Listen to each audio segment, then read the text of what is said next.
আমরা ভারতকে শত্রু রাষ্ট্র মনে করি না বা করতে চাই না, আমরা বন্ধু রাষ্ট্রই মনে করতে চাই। ভারত বাংলাদেশের প্রতিবেশী একটি রাষ্ট্র।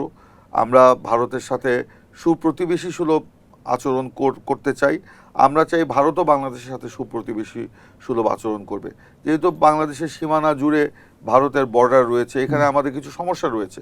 সেই সমস্যাগুলোর সমাধানে আন্তরিকতা নিয়েই কিন্তু আমাদেরকে এগিয়ে যেতে হবে।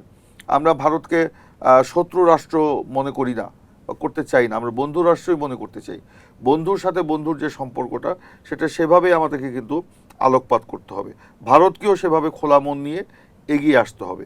এবং একই সাথে এর আগে আমরা যেভাবে দেখেছি বাংলাদেশের সাথে ভারতের সম্পর্ক, মানে বিগত আওয়ামী লীগ আমলে যেভাবে যা হয়েছে, আমরা সেভাবে না, আমরা পিপুল টু পিপুল সম্পর্ক, জনগণের সাথে জনগণের সম্পর্ক, দুই দেশের জনগণের সম্পর্ক যদি আপনার বৃদ্ধি পায়, যদি উত্তরোত্তর এগিয়ে যায়, তবে দুই দেশের রাষ্ট্রের সম্পর্কও কিন্তু এগিয়ে যাবে।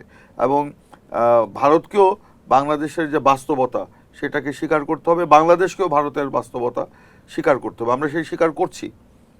আমরা ভারতের নির্দিষ্ট কোনো দলের সাথে আমরা সম্পর্ক করতে চাই না, আমরা ভারতের জনগণের সাথে সম্পর্কটা করতে চাই। ভারতকেও বাংলাদেশের নির্দিষ্ট কোনো দলের সাথে সম্পর্ক নয়, বাংলাদেশের জনগণের সাথে সম্পর্ক করতে হবে। সেই দৃষ্টিভঙ্গি নিয়ে যদি আমরা এগিয়ে যাই, তাহলে আমার মনে হয় দুই দেশের সাথে সম্পর্ক আরও বৃদ্ধি পাবে। আমাদের সীমান্ত জুড়ে যে সমস্যাগুলো রয়েছে, আমাদের অভিন্ন নদীর যে সমস্যাগুলো রয়েছে, আমাদের অন্যান্য যে সমস্যাগুলো রয়েছে, সেগুলো সমাধান করা সম্ভব হবে।